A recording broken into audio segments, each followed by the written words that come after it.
ये मदरसा बोर्ड का मामला आपके सामने में है। अल्पसंख्यक आयोग की नियुक्ति अभी तक नहीं हुई है। क्या आपकी पार्टी ये सवाल विधानसभा में उठाएगी या सरकार से जाके ज्ञापन देगी या मिलेगी, या उठाएंगे आपके नेता जो हैं वो सत्यदेव जी हों या महबूब आलम हो, या पूरी आपकी पार्टी? क्या नहीं कहेंगे? बिल्कुल, देखिए ये हमारी पार्टी का, क्योंकि बहुत उससे नुकसान हो रहा है। नहीं, हमारी पार्टी का ये एक मजबूत पोजीशन रहा है कि जो भी एक कॉन्स्टिट्यूशनल डेमोक्रेटिक बॉडीज रहा है उसको रीस्टोर किया जाना चाहिए, उसको एक स्पेस दिया जाना चाहिए, उसको फंक्शनल बनाया जाना चाहिए, तब जाकर के सोसाइटी का या गवर्नेंस का एक संपूर्ण पहलू सामने आता है। चाहे अल्पसंख्यक के जो बहुत सारे प्रश्न है, मदरसा बोर्ड एक स्तर पर कहिए कि वहाँ आप अभी तक कोई आप अधिकारी नहीं हुआ है, उसी तरह से अल्पसंख्यक आयोग की वही हालत, महिला आयोग का की वही स्थिति है, ये ह्यूमन राइट्स कमीशन की वही स्थिति है। इसके साथ साथ कहिए कि यहाँ तक कि शेड्यूल कास्ट इंस्टीट्यूशन का वही हालत है। तो जितने इस तरह के इंस्टीट्यूशंस बने हुए हैं बिहार में, वो उसमें से कोई इंस्टीट्यूशन फंक्शनल नहीं है। और मैं मानता हूं कि यदि इसको आप फंक्शनल नहीं बनाते हैं तो कहीं न कहीं शासन एकांगी बनता जा रहा है, ब्यूरोक्रेटिक होता जा रहा है। ब्यूरोक्रेट से बाहर गवर्नेंस का जो बहुत सारे टूल्स होते हैं, बहुत सारे इंस्टीट्यूशंस होते हैं, उसको सरकार बहुत कायदे से नहीं लेती है। और हमारी पार्टी निश्चित रूप से इन प्रश्नों को उठाती रही है और आने वाले विधानसभा के सत्र में इस बात को भी उठाएगी कि मदरसा बोर्ड हो या संस्कृत बोर्ड हो या भाषाई अकादमी हो या महिला आयोग हो, अल्पसंख्यक आयोग हो, शेड्यूल कास्ट कमीशन हो, ये जितने इस तरह के इंस्टीट्यूशंस हैं, जितने कॉन्स्टिट्यूशनल बॉडीज हैं, उसको रीस्टोर किया जाए, उसको फंक्शनल बनाया जाए।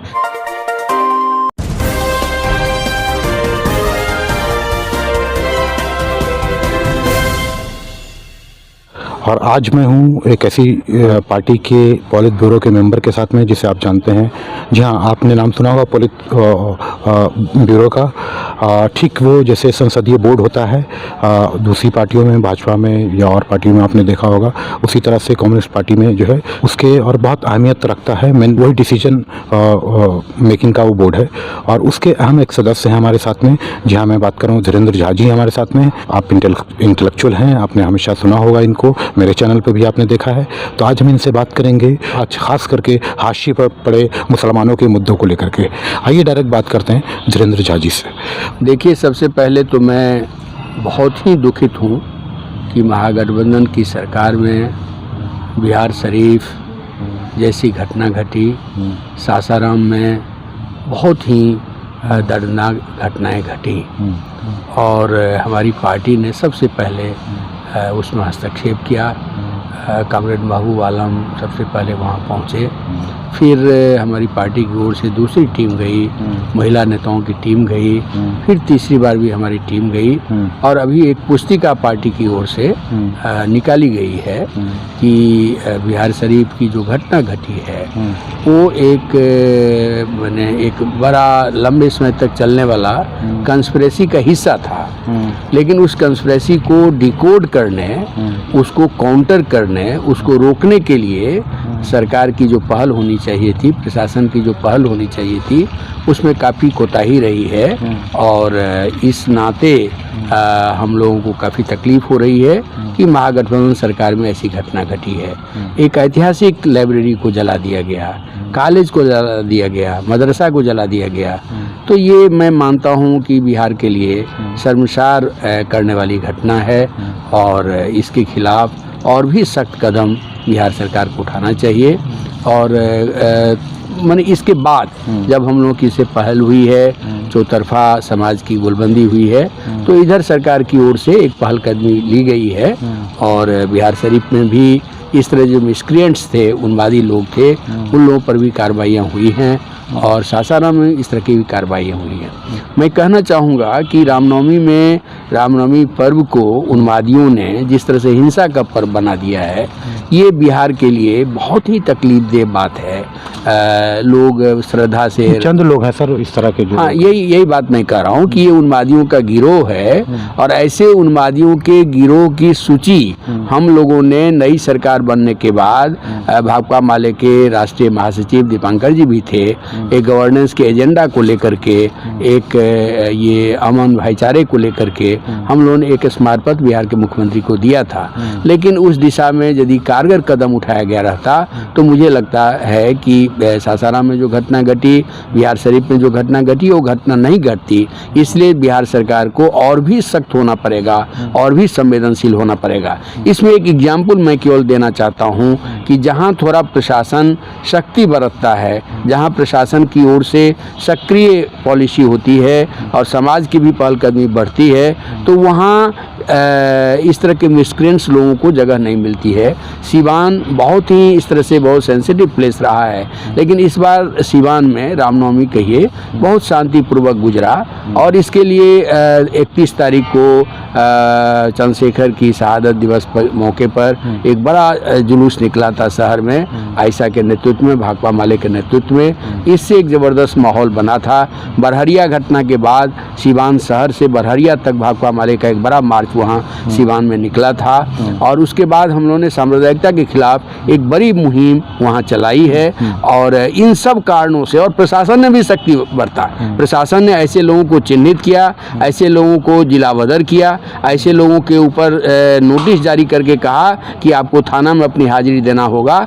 इसलिए सिवान में आप देखिएगा कि 5 बजे के बाद सब कार्यक्रम समाप्त हो गया। लोगों ने अपना रामनवमी जुलूस में हिस्सा लेकर के पूजा पाठ करके लोग अपने अपने घरों में चले गए और बहुत शांतिपूर्ण ढंग से पूरा मामला निपटा। नहीं सर, देखिए इसमें आम आदमी तो कभी भी दंगे में आज तक इतिहास रहा है। मैं भी जब से जर्नलिज्म कर रहा हूँ, मेरा ये खुद का मानना है कि कभी दंगे होते नहीं हैं, दंगे कराए जाते हैं। और ना किसी हिंदू ने मुसलमान को मारा है, ना मुसलमान ने किसी हिंदू को मारा है तो यहाँ की राजनीति ने मारा है जो दंगा होता है। मैं आपसे ये जानना चाहता हूँ, क्योंकि आप लोग हमेशा दंगा के अगेंस्ट में काम करते आए हैं, आप ये बताइए कि आज तक एक कानून दंगे के खिलाफ में क्यों नहीं बना? मनमोहन सिंह के टाइम में वक्त जब यूपीए मेरे ख्याल से 2 था, अगर मैं सही हूँ तो, आवाज़ उठी थी कि एक दंगा के खिलाफ भी कानून होना चाहिए, ताकि कोई भी किसी भी समुदाय का हो, किसी भी धर्म का हो, किसी भी जात का हो, किसी की हिम्मत ना हो कि समुदाय के बारे में भड़काऊ बयान दे या भड़काऊ काम करे जिससे दंगा फैले, आपस में मतभेद हो और लड़ाइयाँ हो। इस तरह को लेकर बिहार में क्या आप लोग ऐसा सोचा है या ऐसा कभी बात उठाएंगे क्या?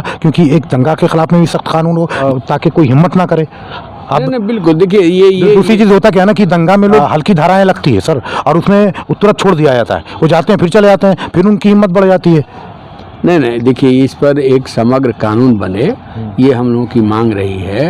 मनमोहन जी के टाइम में भी जो बातें आई थी उस पक्ष में भी हम लोग थे, और बिहार में भी हम लोगों ने इस मांग को उठाया है, बिहार सरकार के सामने अपनी बातों को रखा है कि एक कॉम्प्रिहेंसिव एक दंगा विरोधी, दंगा को निरोधात्मक एक कानून बने जिसमें सारे पहलू रहे, लोगों के यात्रा से लेके, संगठित होने से लेकर के, वक्तव्य रखने से लेकर के, एक संपूर्णता में एक धर्म अपनी जगह पर है, आस्था अपनी जगह पर है, धार्मिक आयोजन अपनी जगह पर है, उस सोसाइटी में वो चीज़ें रहेंगी, और स्टेट को एक उसको कायदे से ज़रूर ही डिफेंड करना चाहिए, कायदे से उसको जगह देनी चाहिए। लेकिन उस आर में जो मिसक्रिएंट्स हैं, एक मुट्ठी भर जो लोग हैं जो सोसाइटी को कॉमनलाइज करते हैं अपने भड़काऊ भाषण के जरिए, अपने भड़काऊ आचरण के जरिए, ये इस पर रोक लगनी चाहिए। जैसे मैं ये बहुत खतरनाक घटना है कि रामनवमी के दिन बिहार के सैकड़ों मस्जिदों पर पत्थरबाजी हुआ, सैकड़ों मस्जिदों पर झंडे लहराए गए। तो ये तो मैं मानता हूँ कि ये एक उन्मादी समूह है, जो उन्मादी समूह वेस्टेड पॉलिटिकल इंटरेस्ट में पॉलिटिकल संरक्षण प्राप्त करके ऐसा कर रहा है। तो ऐसे लोगों पर सख्त कार्रवाई होनी चाहिए, और ऐसे लोगों के लिए हमारे डेमोक्रेसी में एक कहीं न कहीं एक शक्ति बढ़ती जानी चाहिए। और यदि शक्ति बढ़ता जाएगा तो मैं जानता हूँ कि ये सारे लोग बहुत डरपोक होते हैं, पेड वर्कर्स होते होते हैं, अपना इनका वेस्टेड इंटरेस्ट होता है। इसलिए यदि प्रशासन अपने कानून सम्मत तरीके के जरिए यदि एक मजबूती से कदम बढ़ाता है तो ऐसे लोग बिल में घुस जाएंगे। ऐसे लोगों के लिए कहीं सोसाइटी का कोई सपोर्ट तो होता नहीं है।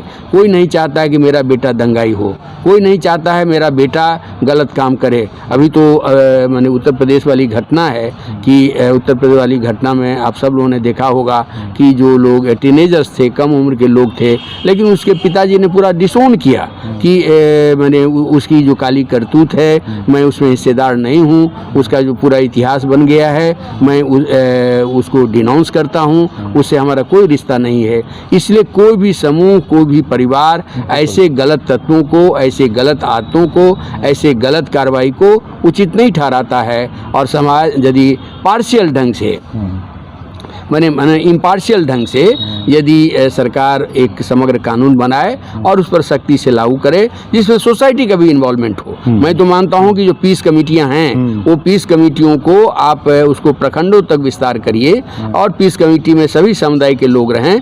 पीस कमेटी को इफेक्टिव बनाया जाए, पीस कमेटी के को भी अकाउंटेबल बनाया जाए। तो ये यदि प्रक्रिया बढ़ेगी तो मुझे लगता है कि अमन भाईचारा का पहलू समाज में मजबूत होगा और सब लोग जिस तरह से सैकड़ों वर्षों से रहते आ रहे हैं उसी तरह से एक बेहतर माहौल में हमारा समाज रहेगा और हमारा समाज तब तरक्की के रास्ते में जाएगा।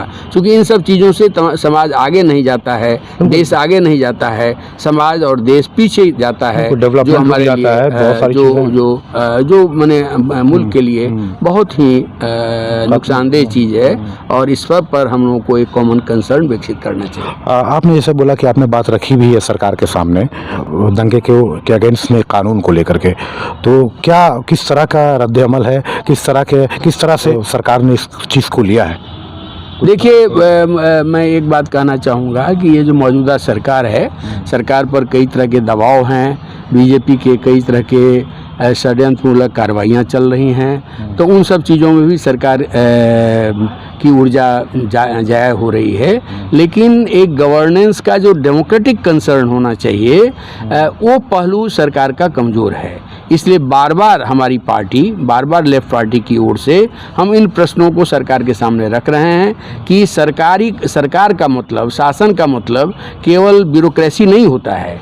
सरकार का मतलब, लोकतांत्रिक शासन प्रशासन का मतलब समाज के जो बहुत सारे अंग हैं उन तमाम अंगों को सक्रिय करना, संवेदनशील बनाना, ये बहुत महत्वपूर्ण है। जैसे हम लोगों ने इन बातों को रखा है कि आप लेजिस्लेशन के लेवल पर आपको बहुत सारा करना चाहिए, दंगा निरोधी कानून लाना चाहिए, गरीबों को उजाड़ने के खिलाफ कानून लाना चाहिए, कॉमन स्कूल सिस्टम जो खुद आप लाए थे उसको ज़मीन पर आपको उतारना चाहिए। उसी तरह से कह लीजिए कि हाउसिंग राइट को लेकर के कोई नए लेजिस्लेशन सरकार को लाना चाहिए। अभी आप देख रहे हैं कि मदरसा बोर्ड का मामला आपके सामने में है, अल्पसंख्यक आयोग की नियुक्ति अभी तक नहीं हुई है।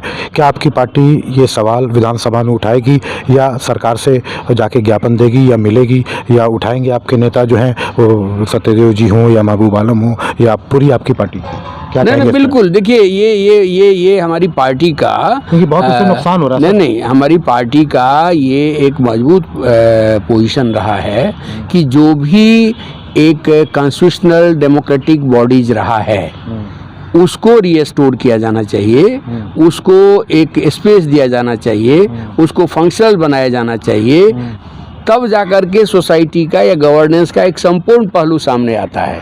चाहे अल्पसंख्यक के जो बहुत सारे प्रश्न है, मदरसा बोर्ड एक स्तर पर कहिए कि वहाँ आप अभी तक कोई आप अधिकारी नहीं हुआ है, उसी तरह से अल्पसंख्यक आयोग की वही हालत, महिला आयोग का की वही स्थिति है, ये ह्यूमन राइट्स कमीशन की वही स्थिति है। इसके साथ साथ कहिए कि यहाँ तक कि शेड्यूल कास्ट इंस्टीट्यूशन का वही हालत है। तो जितने इस तरह के इंस्टीट्यूशंस बने हुए हैं बिहार में, वो उसमें से कोई इंस्टीट्यूशन फंक्शनल नहीं है। और मैं मानता हूं कि यदि इसको आप फंक्शनल नहीं बनाते हैं तो कहीं न कहीं शासन एकांगी बनता जा रहा है, ब्यूरोक्रेटिक होता जा रहा है। ब्यूरोक्रेट से बाहर गवर्नेंस का जो बहुत सारे टूल्स होते हैं, बहुत सारे इंस्टीट्यूशंस होते हैं, उसको सरकार बहुत कायदे से नहीं लेती है। और हमारी पार्टी निश्चित रूप से इन प्रश्नों को उठाती रही है और आने वाले विधानसभा के सत्र में इस बात को भी उठाएगी कि मदरसा बोर्ड हो या संस्कृत बोर्ड हो या भाषाई अकादमी हो या महिला आयोग हो, अल्पसंख्यक आयोग हो, शेड्यूल कास्ट कमीशन हो, ये जितने इस तरह के इंस्टीट्यूशंस हैं, जितने कॉन्स्टिट्यूशनल बॉडीज हैं, उसको रिस्टोर किया जाए, उसको फंक्शनल बनाया जाए, ताकि जनता को के जो बहुत सारे एस्पिरेशन हैं, जनता के बहुत सारे सवाल हैं, उसको एक रिड्रेस करने का मैंने एक दूसरा मैकेनिज्म भी सामने आवे।